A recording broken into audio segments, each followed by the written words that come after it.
Our experience with the first Mortal Kombat was, it turned out great, but the game was very rushed. It was an 8-month project from concept to shipped game, which was crazy when you think about that. Certainly in my head, there was 10 things that I would have done differently. Shortly after Mortal Kombat 1, Ed and I started to think about what do we want to do next. And one idea we had was we wanted to do a Star Wars game. Ken Fedesna came down, and I remember us talking excitedly about Star Wars. And Ken's response was, Star Wars, what are you guys talking about with this Star Wars, business? You guys have got to do a sequel to this game. And so that was the first time that I thought, oh, okay, I guess, we're signed up for a sequel. So new hardware came, new tools came. Warren Davis and all these guys, Todd Allen, everybody was like working on tools to make things better, and we just inherited that.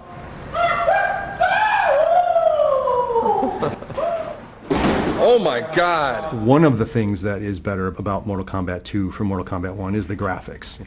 Originally, everything was done off of VHS tapes, and it was kind of blurry and stuff. We eventually started capturing images directly onto the hard drive as opposed to putting it on videotape and then going to the hard drive. Okay, ready? Ready? Is it live or is it ready? Go. That was good. That allowed us to knock out that lossy videotape format that would bleed onto everything. It just became a more efficient process, a cleaner image for sure. Outstanding.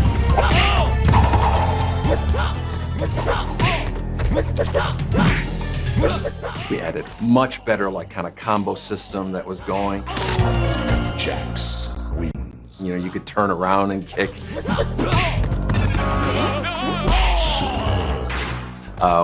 Which to this day I can't believe the first Mortal Kombat doesn't have. A lot bigger of a roster. We wanted to expand, so we had 12 characters and added Jax. That was huge. Kitana, Mileena, who are synonymous with Mortal Kombat at this point.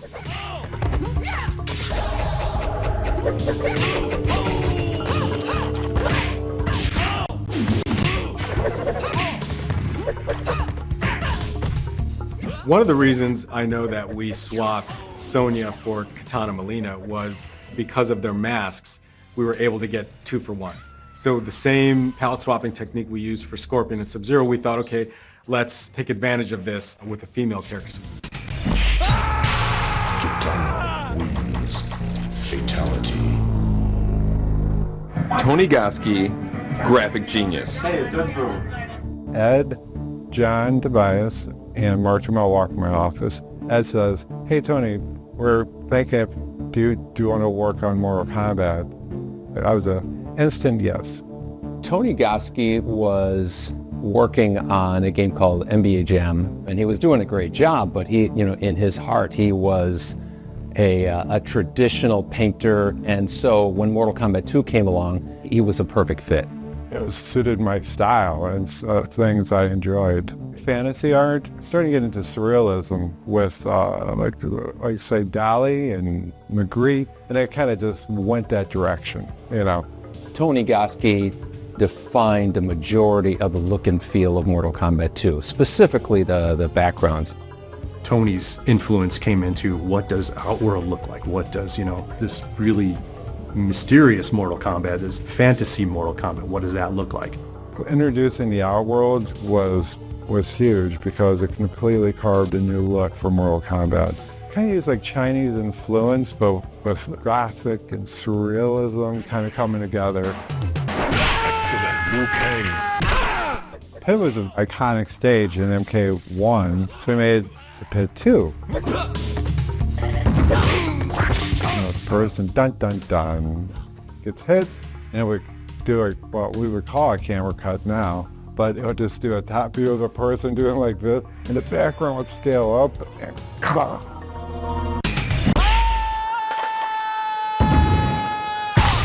Reptile wins. He came up with this living forest, and he put my face on the trees. Oh man. Albert Brooks all over it. All had to be drawn.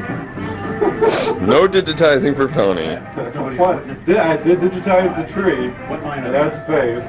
We digitized that. And then I would draw on top of it the bark and everything to make it look like a tree.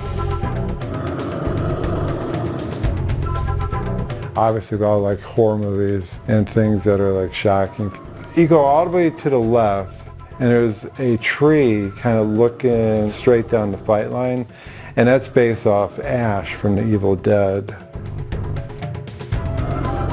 That was like one of my favorite backgrounds to work on. When I was a teenager, I did some stop-action animation just for fun with a Super 8 camera, with clay and toys and stuff like that. When doing Kintaro, there weren't a lot of frames to begin with. It's like, you know, you know, and you know, you would hang on that last, you know, hit or whatever.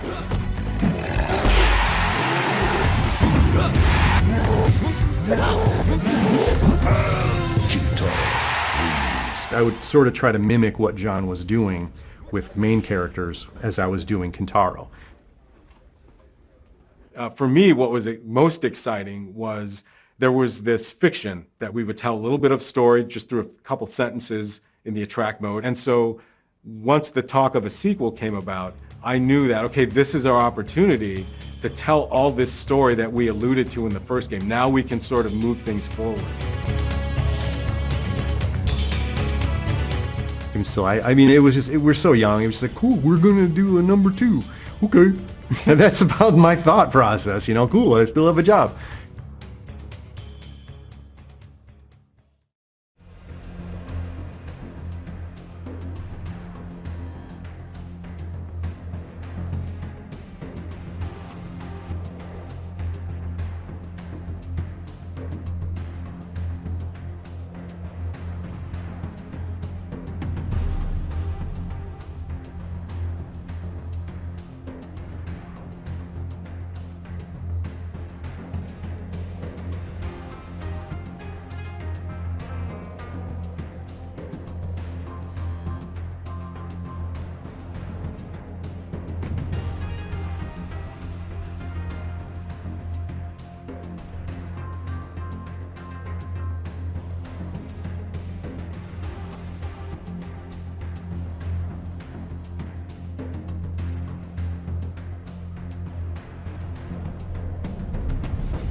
You know, initially we had Ed being the announcer for the first Mortal Kombat as Shang Tsung. Kano. Scorpion. Fight. Excellent.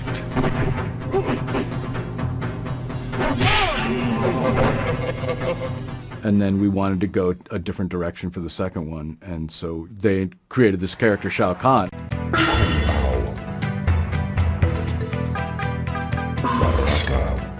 Round 1, fight. And I'm sure everyone's like, oh yeah, that's going to be Steve. You know? It's high impact football! Fire, power, 1, 2, enemy destroyed.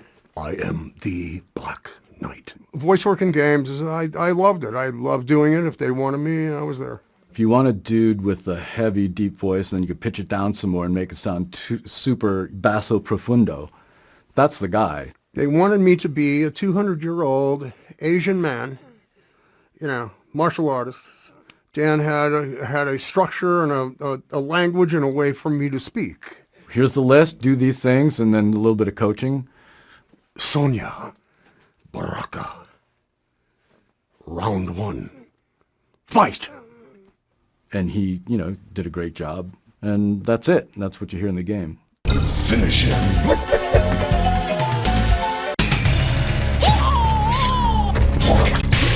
Baraka wins. Flawless victory. Fatality. That voice is, it's my favorite voice. It's fatality. I want to be that guy.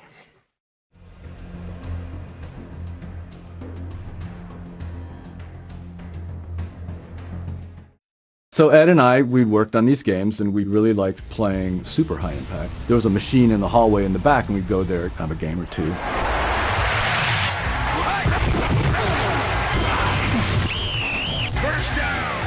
In that game, you pick your play, and then the lines come together before you hike the ball.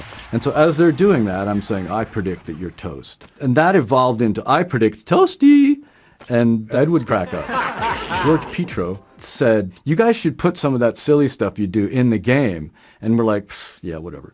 And go on our day. And then, like, I don't know, a couple weeks later, Ed talks to me. He's like, hey, would you be cool if we, like, took your face and, like, when every 100th uppercut, your face comes out and says Toasty in the corner of the screen? And I'm like, sure. Let's do that. So that's how that happened.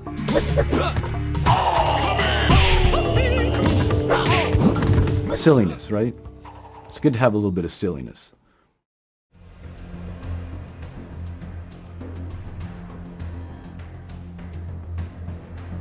You should do, Carlos, is just try to jump up. Try to actually jump straight up and land on your back. I can do that, but I need to land the other way. Is it Elvis? Is it? Okay, ready? Ready? Is it live or is it ready to go? That was good. That was much better.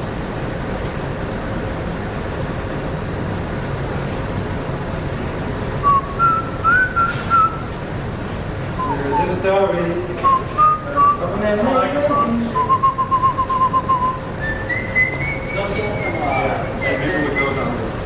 There were four. Hey, Tony, what did you do in Turtles 3? You just played, Hey, you know I saw the trailer for that yesterday? Yeah, you're the one that told me about that. They interviewed him on stuff like that. Yeah.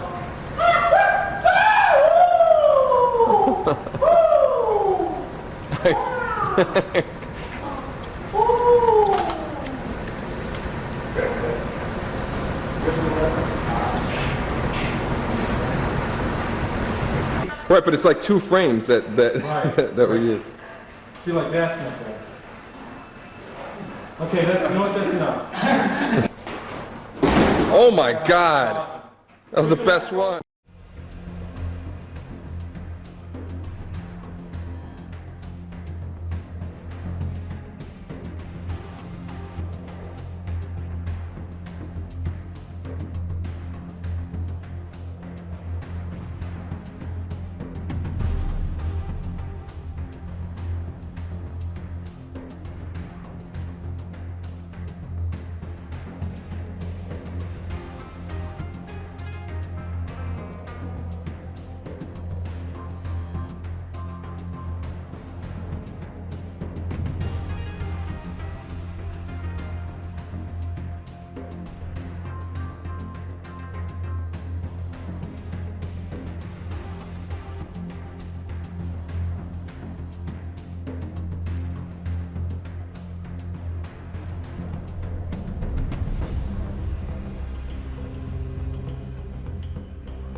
Once in a lifetime, a game comes along that transcends our industry.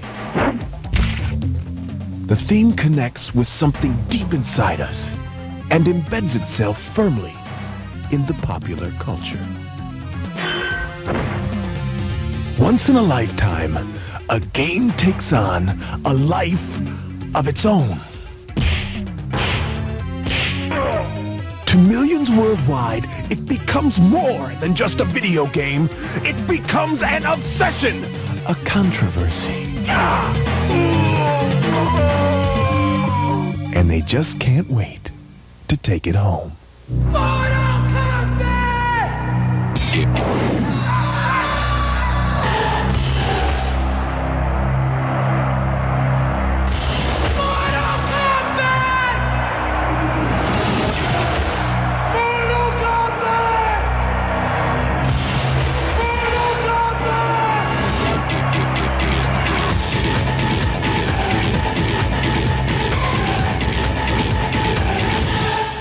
We've created a monster!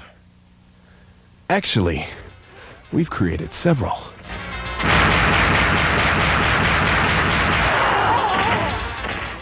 What if we could outdo our previous successes? What if we could create a new fighting machine? One that eclipsed every fighting game ever made. One with more depth and more characters. What if, amidst all the furor and recognition, we could release to the world the ultimate fighting experience? We can, and we will, right now.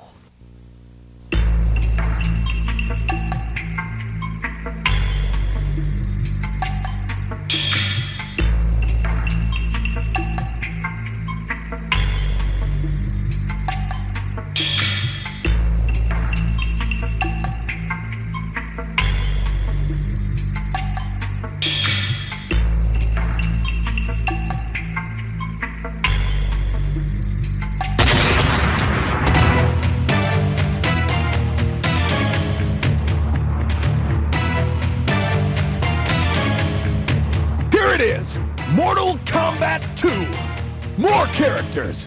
3 times more images! More secret moves! More battlegrounds! More hidden surprises!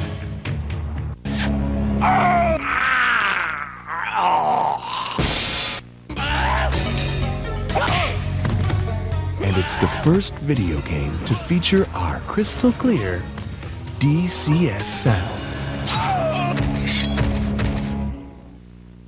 These are the 12 combatants. Each possesses an array of special strengths. Liu Kang, Kung Lao, Johnny Cage, Reptile, Sub-Zero, Shang Tsung, Kitana, Jax, Mileena, Baraka, Scorpion, and Raiden. Get to know these characters, because when it comes to fighting for profits, they're all in your corner. Mortal Kombat 1 has started an unstoppable global fire, and notoriety has fanned the flames. The world's players have embraced these characters, and they're begging us for more. Never before has a game been so perfectly poised for such massive success. What was a roaring blaze will now become a raging inferno of profit.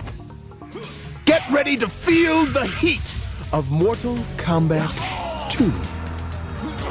The world's ultimate fighting machine.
times more images, more secret moves. The coolest thing about Mortal Kombat 2 is I didn't know it was coming out.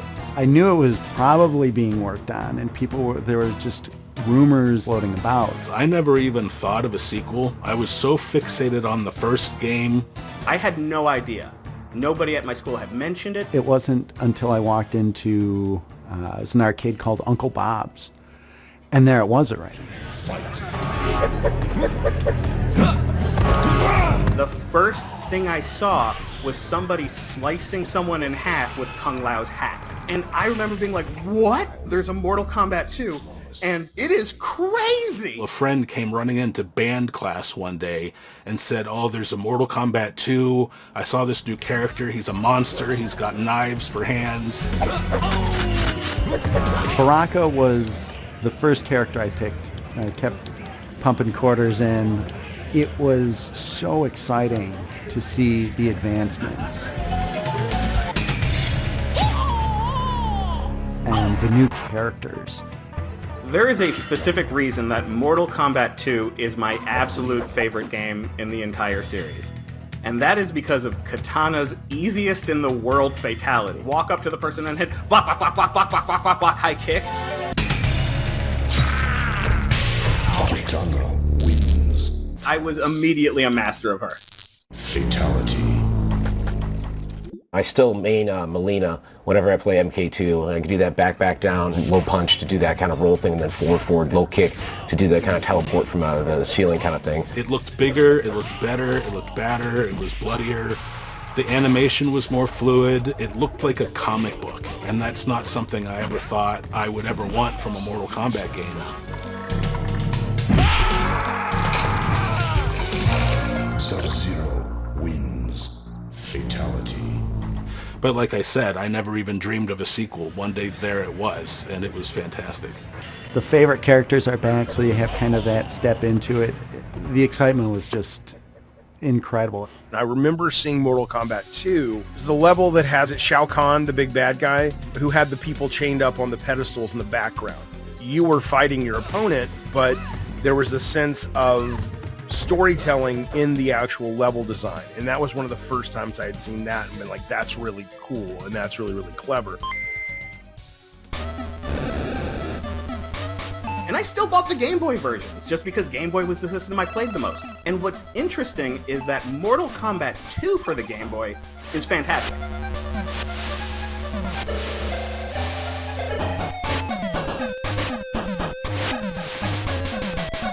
It is an amazing fighting game port. It's an amazing fighting game for a portable system with no power.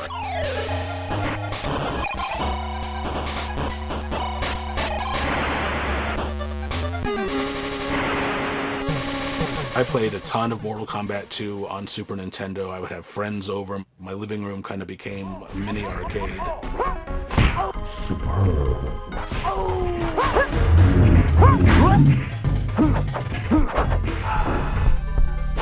All the blood and gore was there, and it was fantastic.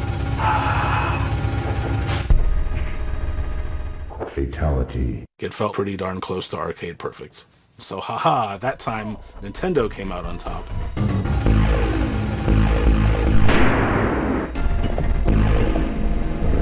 Wins. Fatality.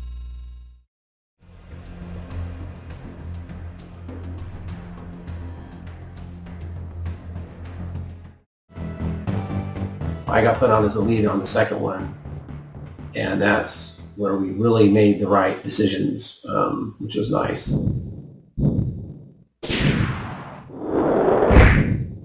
The idea was to just convert the code line by line and build the multi-processing system so it would work on the Super Nintendo, which of course is a different language of assembly.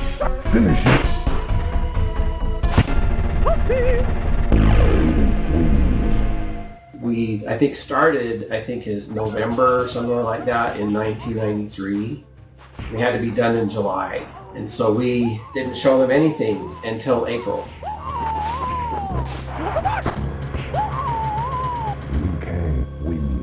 We just got our first pass of Mortal Kombat 2 for the SNES. Wow.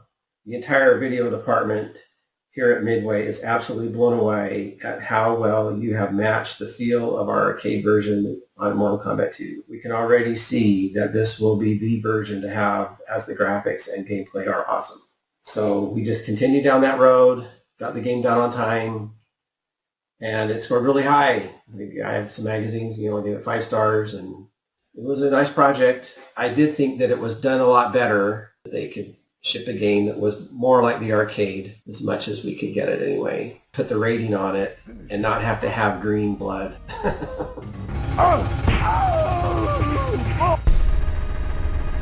Johnny Cage wins. I don't know if the Genesis guys would debate me, but I felt like it was the de facto version for at least Mortal Kombat 2. And the ongoing debate that still sort of seems to rage on up to the present day, like between the SNES version and the Genesis version.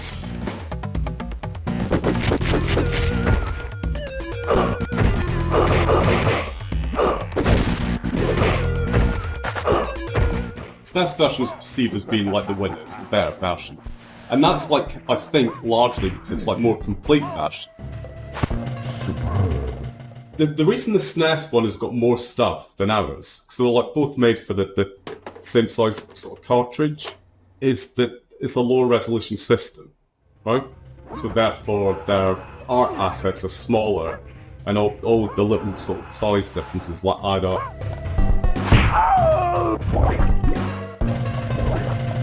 Jax wins. You end up with space for fatality. Fatality. The fact that the speech samples are missing, that's the thing that like kind of stands out to me.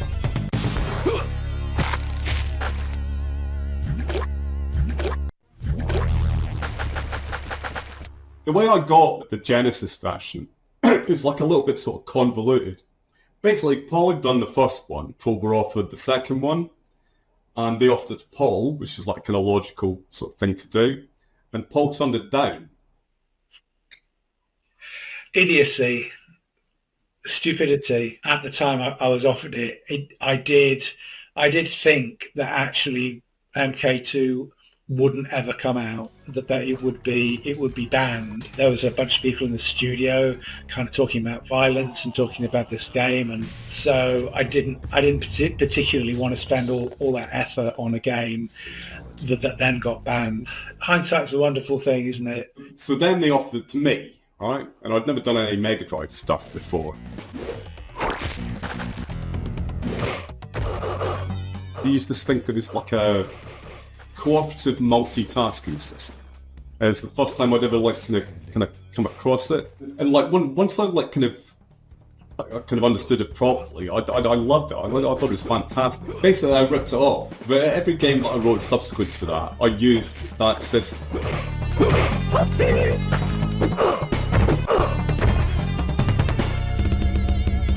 Everybody was like kind of happy with the version that I did, and that was no bad thing. I mean, it's just like a really good game, you know. Hard to mess it up.